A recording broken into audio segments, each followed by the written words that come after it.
High সুপ্রিয় শিক্ষার্থী, আশা করি তোমরা সবাই ভালো আছো আর সুস্থ আছো। আর সবাইকে শুভ সকাল।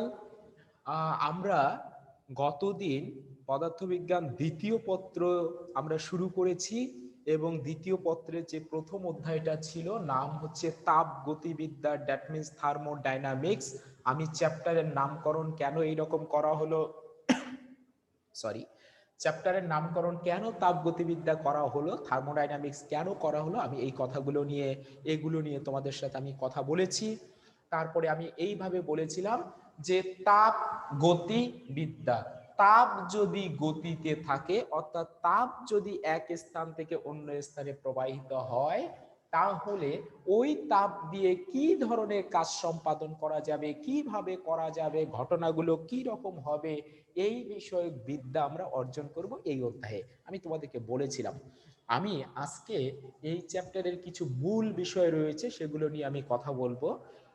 এগুলোর নাম হচ্ছে, যে প্রথমে যে টপিকসটা নিয়ে কথা বলবো এটাকে বলা হয়, আমি একটু হেডলাইনটা আগে লিখে রাখি, আমি যেটা পড়াতে চাই আজকে এটাকে বলা হয় থার্মোডাইনামিক সিস্টেম। নাম হচ্ছে থার্মো ডাইনামিক সিস্টেম। যদি বাংলাতে আমরা বলি তাহলে বাংলাটা হবে এই রকম, আমি যদি বাংলাটা এইদিকে লিখি তাহলে হবে সিস্টেম, বা এটাকে বলা হবে তাপ গতীয় ব্যবস্থা। এই জিনিসটা কি আমরা একটু বুঝবো, কারণ এই চ্যাপ্টারে যতগুলো টপিকস আমরা পড়বো সবগুলোর সাথে এই থার্মোডাইনামিক সিস্টেম বা তাপগতীয় ব্যবস্থা নিয়েই আমরা পড়বো। ওকে, সো ব্যবস্থা কি ধরনের হবে, তাপগতীয় ব্যবস্থাগুলো কি রকম হবে, সেটা নিয়ে আমরা শুরুতেই জ্ঞান অর্জন করবো। ওকে, তো তাপগতীয় সিস্টেম বা তাপগতীয় ব্যবস্থা বলতে বোঝাবে, তুমি চিন্তা করো তো কোনো একটা ব্যবস্থা বলতে গেলে কি বোঝাবে, যে তোমার তার কিছু ক্রাইটেরিয়া থাকবে।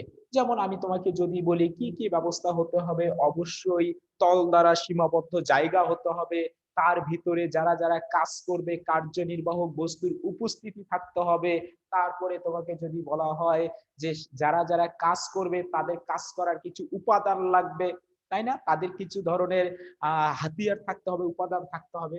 যেমন আমি তোমাকে যদি বলি যে লেখাপড়ার সিস্টেম হতে গেলে, যেহেতু তাপগতীয় সিস্টেম, আমি তোমাকে যদি বলি লেখাপড়ার সিস্টেম যদি হতে হয় কি হতে হবে, লেখাপড়ার সিস্টেম হতে গেলে দেখো আমাদের ক্লাসরুমের ভেতরে আসতে হবে, তাহলে তল দ্বারা সীমাবদ্ধ জায়গার ভিতরে আসতে হবে। নাম্বার টু, বলতো যারা যারা কাজ করবে তাদের উপস্থিতি থাকতে হবে, যেমন টিচার থাকতে হবে, ছাত্রছাত্রী থাকতে হবে। আমরা হলাম কার্যনির্বাহক বস্তু, আমরা কার্য সম্পাদন করব, সো আমাদের উপস্থিতি থাকতে হবে এই তল দ্বারা সীমাবদ্ধ জায়গার ভিতরে।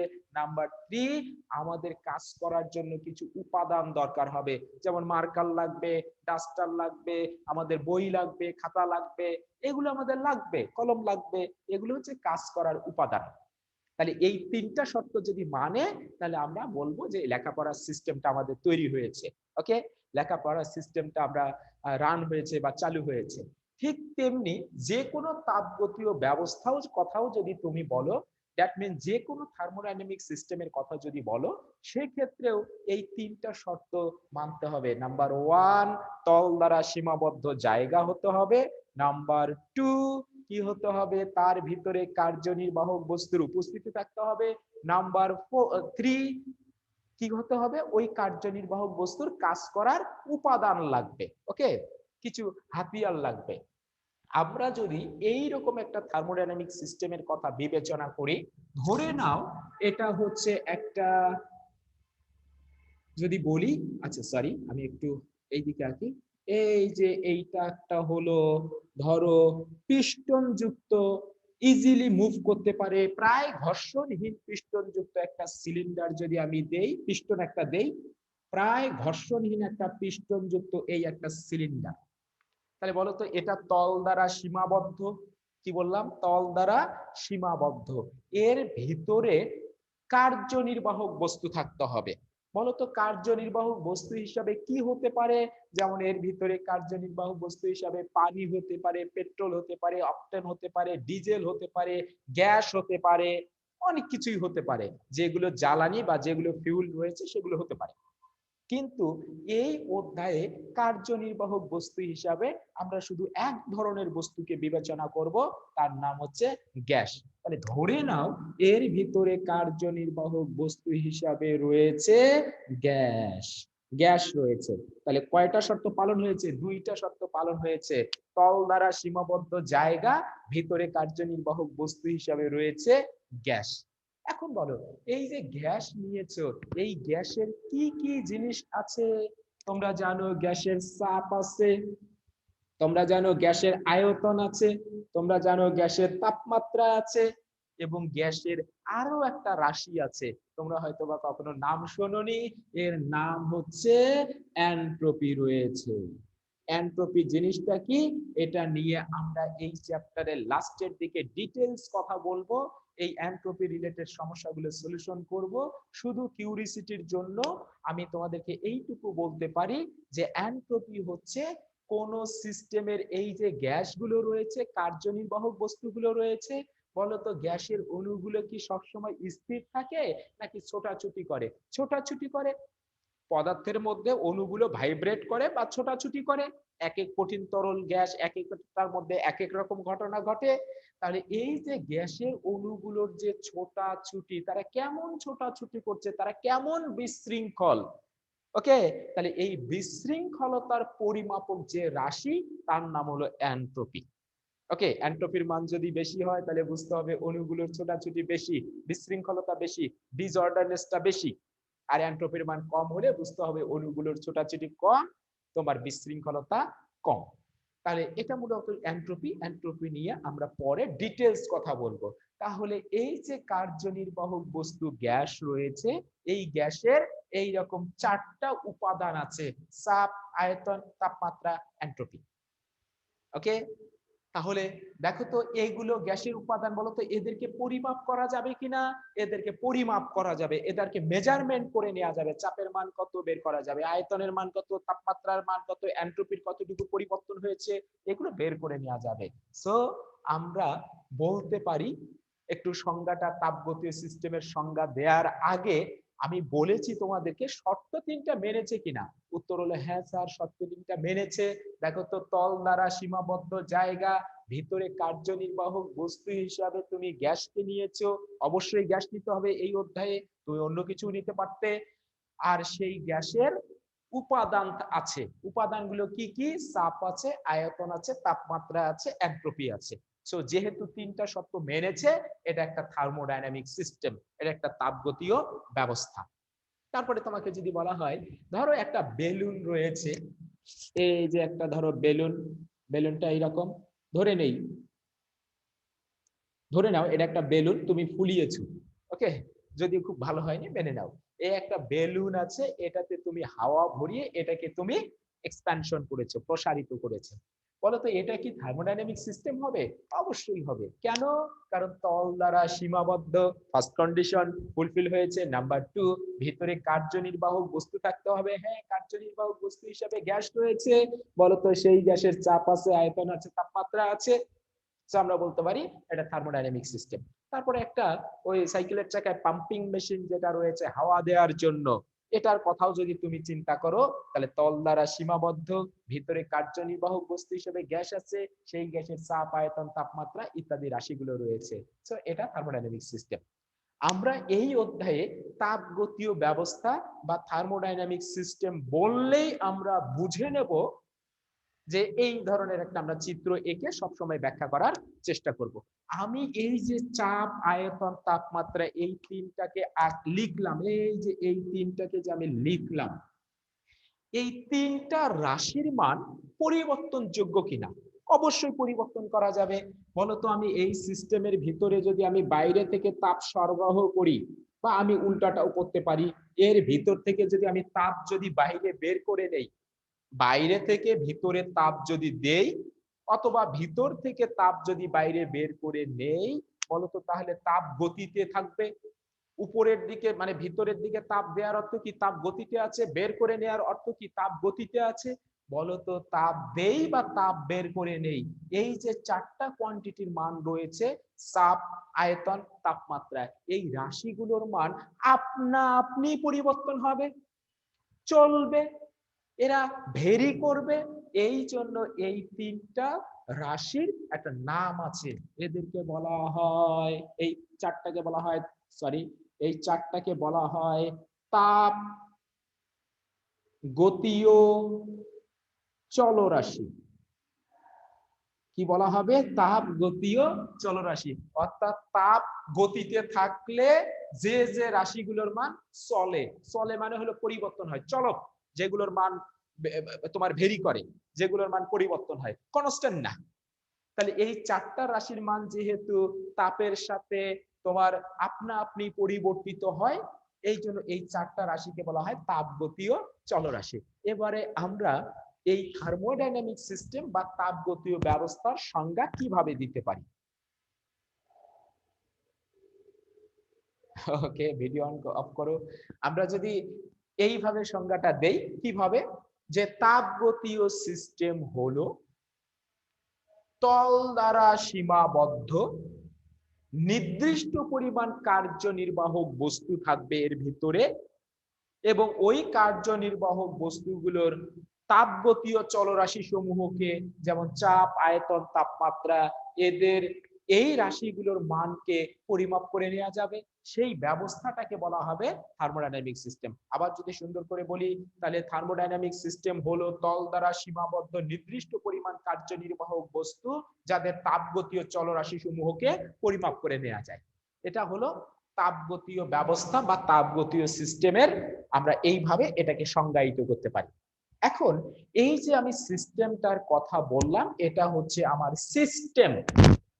এই সিস্টেমের এই যে বাইরের অংশটা রয়েছে, এই যে দেখতে পাচ্ছ, এই যে বাইরের অংশটা রয়েছে, এটাকে বলা হয় সারাউন্ডিং বা পরিপার্শ্ব বলা হয়। ওকে, তাহলে এই বাইরের অংশটার নাম হচ্ছে পরিপার্শ্ব বা এটাকে বলা হয় সারাউন্ডিং। ঠিক আছে, এখন এই যে তোমার তাপগতীয় চলরাশি, আমি একটু এটা নিয়ে কথা বলতে চাই। বলার আগে, এই যে তাপগতীয় সিস্টেমের ভিতরে যে কার্যনির্বাহক বস্তু রয়েছে, বলো কি রয়েছে? গ্যাস রয়েছে।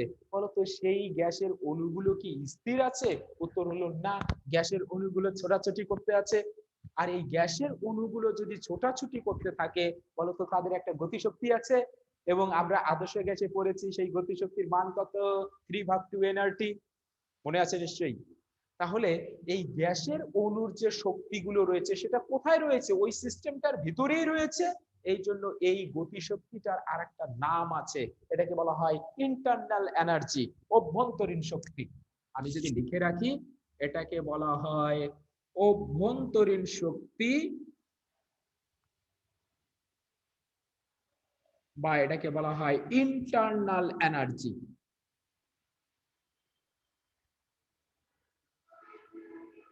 এবার তোমাকে যদি প্রশ্ন করা হয় অভ্যন্তরীণ শক্তি বা ইন্টারনাল এনার্জি কাকে বলে, তাহলে আমরা এইভাবে বলবো যে কোন সিস্টেমের ভিতরে যে শক্তি লুকিয়ে আছে বা যে অন্তর্নিহিত শক্তিটা রয়েছে, সেই শক্তিটার নাম হচ্ছে অভ্যন্তরীণ শক্তি বা ইন্টারনাল এনার্জি। অভ্যন্তরীণ শক্তিকে আমরা প্রকাশ করব বড় হাতের ইউ দিয়ে। কি দিয়ে প্রকাশ করব? বড় হাতের ইউ দিয়ে প্রকাশ করব আমরা অভ্যন্তরীণ শক্তিকে। এখন এই অভ্যন্তরীণ শক্তি সম্পর্কে বিজ্ঞানী মেয়ার, একজন বিজ্ঞানী ছিল, নাম হচ্ছে মেয়ার। এই বিজ্ঞানী একটা মতামত দিয়েছিলেন, একটা তত্ত্ব দিয়েছিলেন, এটাকে বলা হয় মেয়ারের প্রকল্প। কি নাম? বিজ্ঞানী মেয়ারের প্রকল্প। আমরা যদি লেখার চেষ্টা করি, সেটা হচ্ছে মেয়ারের প্রকল্প। কি মেয়ারের প্রকল্প? এই রকম, উনি বললেন যে কোন একটা সিস্টেমের যে অভ্যন্তরীণ শক্তি রয়েছে, ইউ রয়েছে, এটা এই চারটা চলরাশির উপরেই ডিপেন্ড করে না।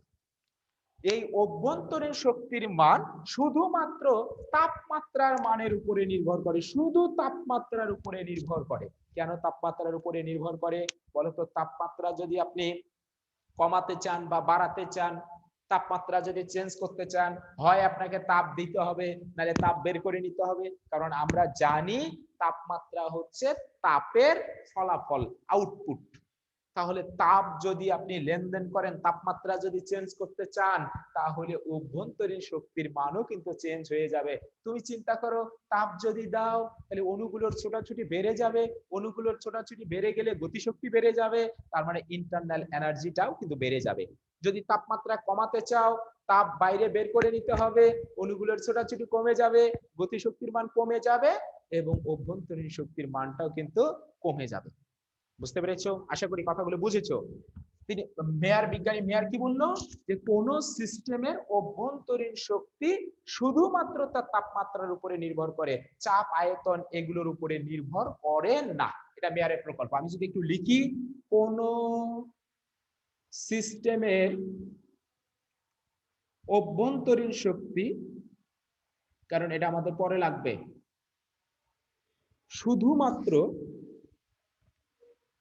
শুধুমাত্র তার তাপমাত্রার উপরে নির্ভরশীল, শুধুমাত্র তার তাপমাত্রার উপরে নির্ভরশীল। ওকে, এটাকে বলা হয় মেয়ারের প্রকল্প। এরপরে তোমাকে যদি বলা হয় এই যে সিস্টেমটা রয়েছে, এই যে সিস্টেমটা রয়েছে, এখন এই সিস্টেম, বলতো এই সিস্টেম তার পরিবেশের সাথে কয়টা জিনিস আদান প্রদান করতে পারবে? এই সিস্টেম তার পরিপার্শ্বের সাথে মানে সারাউন্ডিং এর সাথে কয়টা জিনিস লেনদেন করতে পারবে? অনলি দুইটা জিনিস লেনদেন করতে পারবে। নাম্বার ওয়ান, হয় আপনি ভিতরে গ্যাস ভরাবেন, তাহলে ভিতর থেকে গ্যাস বের করে নেবেন, তার মানে এই সিস্টেম তার পরিবেশের সাথে কি আদান প্রদান করতে পারে? হয় ভর আদান প্রদান করতে পারবে। নাম্বার টু, নতুবা কি করতে পারি আমরা, হয় আমরা এই সিস্টেমের ভিতরে তাপ দিতে পারবো, নতুবা আমরা এই সিস্টেম থেকে তাপ বাইরে বের করে নিতে পারবো। অর্থাৎ আমরা শক্তির আদান প্রদান করতে পারবো। দ্যাট মিনস আমরা হিট এনার্জির আদান প্রদান করতে পারবে সিস্টেম তার পরিবেশের সাথে। তাহলে এটা হচ্ছে শক্তি। শক্তি বলতে কোন শক্তি? হিট শক্তি, তাপ শক্তি। এখন এই এদের উপরে ভিত্তি করে আমরা এই সিস্টেমগুলোকে তিনটা ক্যাটাগরিতে ভাগ করতে পারি। এটা বলার দরকার আছে, কেন বলছি, কারণ এই চ্যাপ্টারে আমি কোন ধরনের সিস্টেম নিয়ে কাজ করব সেটা আগে জানতে হবে। তাহলে আমাদের কয় ধরনের সিস্টেম রয়েছে? তিন ধরনের সিস্টেম রয়েছে। তিন ধরনের থার্মোডাইনামিক সিস্টেম রয়েছে। তিন ধরনের সিস্টেম রয়েছে আমাদের। তিন ধরনের সিস্টেম কি? উন্মুক্ত সিস্টেম, উন্মুক্ত সিস্টেম। আচ্ছা, পরে আমি বলতেছি। নাম্বার টু, এটাকে বলা হয় বদ্ধ সিস্টেম। নাম্বার থ্রি, এটাকে বলা হয় বিচ্ছিন্ন সিস্টেম। বিচ্ছিন্ন সিস্টেম। এই তিন ধরনের সিস্টেম নিয়ে আমরা মূলত এই অধ্যায়ে কথা বলবো, মানে এখন কথা বলবো।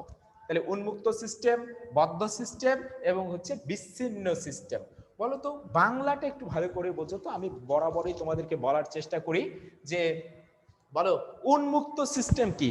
উন্মুক্ত বাংলাটা কি বোঝায়? উন্মুক্ত, কোনো বিধিনিষেধ নাই, কোনো বাধা নাই, কোনো ধরনের রেস্ট্রিকশন নাই।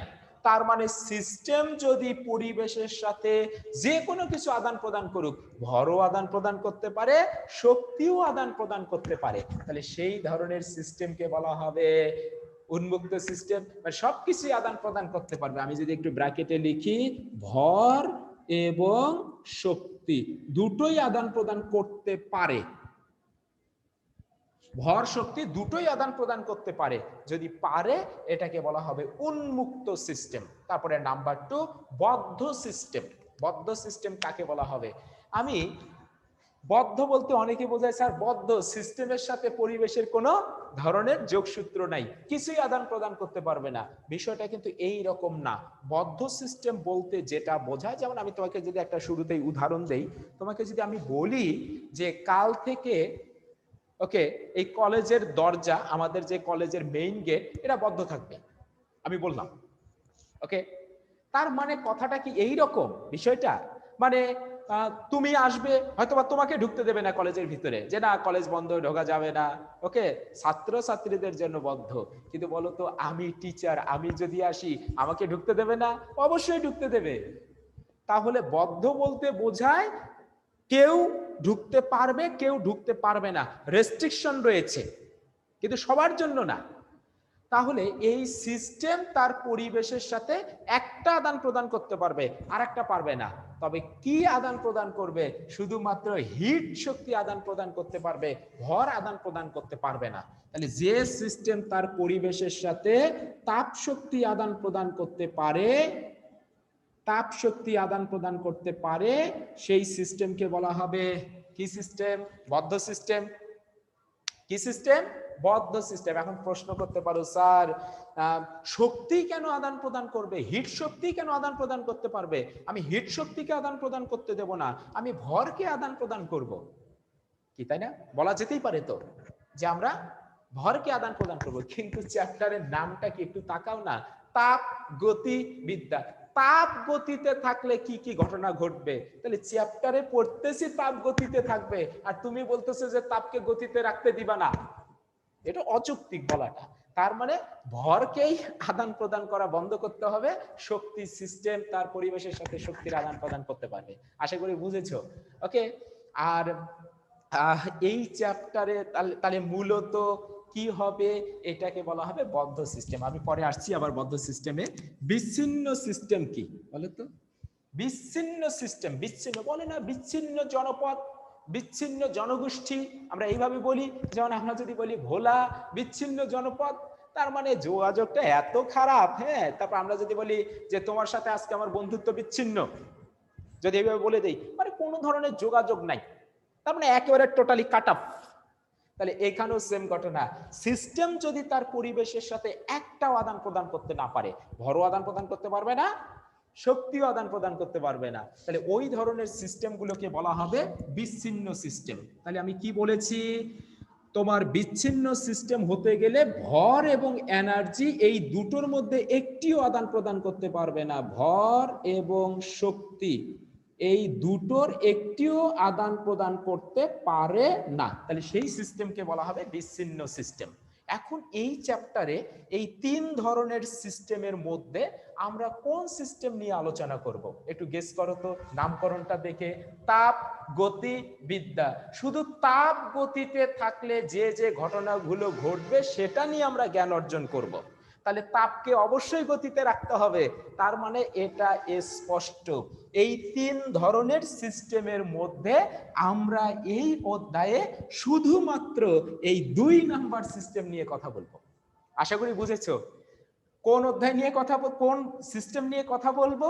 এই বদ্ধ সিস্টেম নিয়ে শুধুমাত্র কথা বলবো। অর্থাৎ এই অধ্যায়ে উন্মুক্ত সিস্টেম বা বিচ্ছিন্ন সিস্টেম নিয়ে কোনো কথা বলা হবে না। আমি এমন একটা সিস্টেম শুধু তৈরি করব যে সিস্টেম তার পরিবেশের সাথে শুধুমাত্র শক্তির আদান প্রদান করতে পারবে। আবার বলছি, আমরা এই অধ্যায়ে শুধুমাত্র সেই সিস্টেম নিয়ে কথা বলবো যে সিস্টেম তার পরিবেশের সাথে শুধুমাত্র শক্তি আদান প্রদান করতে পারবে, কোনো ভর আদান প্রদান করতে পারবে না। এই ধরনের সিস্টেম নিয়ে আমরা এই অধ্যায়ে কথা বলবো। বুঝতে পেরেছো? তাহলে আমি এর পরে নেক্সটে যতগুলো পড়া তোমাদেরকে পড়াবো, সব জায়গায় আমার দৌড় কত দূর পর্যন্ত? আমি শুধু সিস্টেমের ভিতরে হয় তাপ দেব, নতুবা আমি ওই সিস্টেমের ভিতর থেকে বাইরে তাপ বের করে নেব, এইটুকু কাজ করতে পারবো। আমরা সিস্টেমের ভিতরে বাইরে থেকে গ্যাস দেবো না, আমরা সিস্টেমের ভিতর থেকে বাইরে তাপ বের ভর বের করেও নেব না, গ্যাসটাকে বের করে নেব না, ভিতরে গ্যাস দেব না, শুধু আমরা বাইরে থেকে তাপ দেব। কিভাবে তাপ দেব? কোনো কিছু তুমি পোড়াও এখানে, বা এখানে নিচে একটা মোমবাতি লাগিয়ে দাও, একটা বাল্ব লাগিয়ে দাও, ওকে, একটা হট সিঙ্কের উপরে এটাকে বসিয়ে দাও, তাহলে ভিতরে তাপ ঢুকবে। আর তাপ যদি বাইরে বের করে নিতে চাই, কি করব? ধরো এই সিস্টেমটাকে তুমি একটা কোনো তাপগ্রাহক বস্তুর মধ্যে রেখে দাও, ধরো পানির মধ্যে রেখে দাও, বা এমন একটা জায়গায় রেখে দাও পরিবেশের তাপমাত্রা কম, তাহলে তাপ ভিতর থেকে বাইরে বেরিয়ে যাবে। এইটুকু কাজ আমরা করতে পারি। তাহলে কি পড়তে চাই এটা মনে হয় স্পষ্ট অনেকটাই। সো আমরা বদ্ধ সিস্টেম নিয়ে এই অধ্যায়ে কথা বলবো। এরপরে আমাদের আরো অনেকগুলো টার্ম রয়েছে, আমরা আস্তে আস্তে শিখবো। সেটা হচ্ছে এই যে থার্মোডাইনামিক্স অধ্যায়টা পড়ছি, তাপগতিবিদ্যা, এর কিছু মৌলিক সূত্র রয়েছে যেগুলো আপনাকে শুরুতেই জানতে হবে। ওকে, এটাকে বলা হয় তাপগতিবিদ্যার 3টা সূত্র আছে। একটাকে বলা হয় তাপগতিবিদ্যার শূন্যতম সূত্র, zero law of thermodynamics, first law of thermodynamics and second law of thermodynamics. আমরা তাপগতিবিদ্যার শূন্যতম সূত্র পড়ব, তাপগতিবিদ্যার প্রথম সূত্র পড়ব, তাপগতিবিদ্যার দ্বিতীয় সূত্র পড়ব। তবে পড়ার আগে আমাকে একটু বুঝতে হবে তো, কারো কি এই জিনিসগুলোতে বুঝতে কোনো ধরনের সমস্যা হয়েছে? কোনো ধরনের স্যার একটু ক্লিয়ার না, কনসেপ্ট আর একটু বললে ভালো হয়, যদি থাকে একটু হাত তুলতে পারো, আমি উত্তরগুলো দিয়ে পরের পড়াগুলোতে চলে যাব। ওকে, আমি দেখতে পাচ্ছি বিপ্লব রহমান তুমি হাত তুলেছো। ওকে বিপ্লব। আসসালামু আলাইকুম স্যার। ওয়ালাইকুম আসসালাম ওয়া রাহমাতুল্লাহ। বিপ্লব স্যার ওই যে এনট্রপি বিষয়টা স্যার বুঝছি না, আমি শুনতেছিলাম না। Entropy, okay fine fine. Entropy এখন বুঝবাও না বাবা, আমি বলেছি যে এই চ্যাপ্টারের লাস্টে এনট্রপি নিয়ে ডিটেইলস কথা বলা হবে।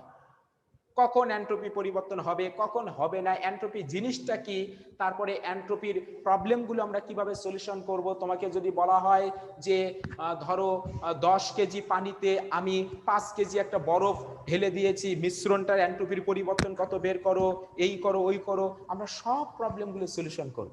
শুধু আমি এইটুকু বোঝানোর জন্য বলেছি যে এনট্রপি বলতে বোঝায় অণুগুলোর ছোটাছুটি কেমন, ওই সিস্টেমটার বিশৃঙ্খলতা কেমন, এটা বোঝায়। এর চাইতে বেশি বললে আমি তোমাকে এখন বোঝাতে পারবো না, কারণ এনট্রপি বুঝতে গেলে তার আগের জিনিসগুলো তোমাকে আগে বুঝতে হবে। এই জন্য চ্যাপ্টারের লাস্টে কিন্তু এনট্রপি রাখা হয়েছে। আমি কি তোমাকে বোঝাতে পেরেছি? জি স্যার। একটু ওয়েট করো, কয়েকটা দিন ওয়েট করো, আমি নিজে থেকেই এনট্রপি নিয়ে কথা বলবো। ওকে, থ্যাংক ইউ থ্যাংক ইউ। আর কারো কোনো প্রশ্ন আছে? আর কারো কোনো প্রশ্ন আছে? আচ্ছা, কারো কোনো প্রশ্ন নাই। ওকে ঠিক আছে, তাহলে আশা করি খুব ভালো বুঝেছো, না হলে কিছুই বোঝো নাই। দুটোর একটা তো নাকি? প্রশ্ন না থাকার অর্থ দুইটা, হয় খুবই ভালো বুঝেছেন কোনো সমস্যা নাই, আর না হলে কিছুই বোঝেন নাই। কারণ কিছু না বুঝলে কোনো প্রশ্ন করতে পারবে না। যদি হালকা হালকা বুঝতে, একটু বুঝেছি বুঝি নাই, তাহলে প্রশ্ন বের হতো না। স্যার ও বুঝতে পেরেছি। ওকে ওকে, থ্যাংক ইউ থ্যাংক ইউ। এখন আমি কি বললাম, তাপগতিবিদ্যার কয়টা সূত্র রয়েছে? তাপগতিবিদ্যার সূত্র রয়েছে 3টা। আমি একটু লিখে দেই। নাম্বার 1, তাপগতিবিদ্যার সূত্র, তাপগতিবিদ্যার সূত্র। আমি বলেছি তাপগতিবিদ্যার 3টা সূত্র রয়েছে। নাম্বার 1, এটাকে বলা হয় zero law of thermodynamics, first law of thermodynamics. আমি একটু ইংরেজিতে লিখি, তোমরা এমনিতেই বুঝতে পারবা। তাহলে zero law of thermodynamics. Okay, তারপরে 2 নাম্বার হবে হচ্ছে first law of thermodynamics. Okay, first law of thermodynamics.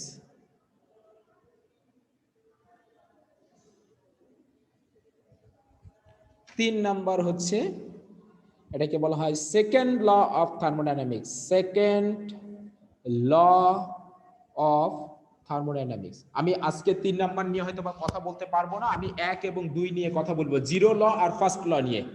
Thermodynamics, এই 3টা সূত্র রয়েছে আমাদের। একটা first law, zero law, first law and second law. আমরা এক এক করে নিয়ে কথা বলা শুরু করব, তবে আমি সেকেন্ড ল নিয়ে বেশ কয়েকদিন পরে কথা বলবো। ওকে, আমার মনে থাকবে। আমরা যখন কান্নচক্র পড়ব বা বিজ্ঞানী সাদি কান্নর আলোচনা করব, তখন আমি সেকেন্ড ল নিয়ে কথা বলবো। আজকে 1 এবং 2 নিয়ে আমরা কথা বলার চেষ্টা করব। প্রথমেই ফার্স্ট ল, প্রথমে জিরো ল। তাহলে তাপগতিবিদ্যার শূন্যতম সূত্র কি? খুবই সহজ। এটা যদি তোমাকে বোঝাতে চাই বা বুঝতে চাও, তাহলে তোমাকে বুঝতে হবে যে আসলে তাপীয় সমতা জিনিসটা কি। কি বললাম? তাপীয় সমতা, এই কথাটার অর্থ কি? তাপীয় সমতা বলতে আমরা কি বুঝি? ওকে, হ্যাঁ, তাপীয় সমতা কি? মানে তাপের ইকুইলিব্রিয়াম অবস্থা।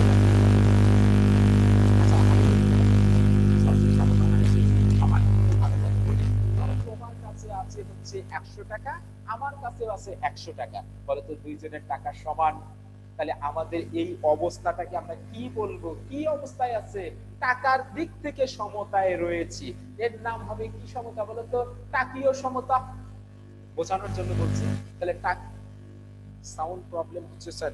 ওকে, হ্যালো হ্যালো, এখন সমস্যা হচ্ছে?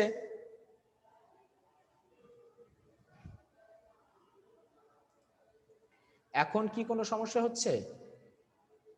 ক্লিয়ার, সাউন্ড প্রবলেম হচ্ছে, ক্লিয়ার স্যার। ওকে ওকে, না স্যার এখন হচ্ছে না। ওকে ওকে, থ্যাংক ইউ থ্যাংক ইউ।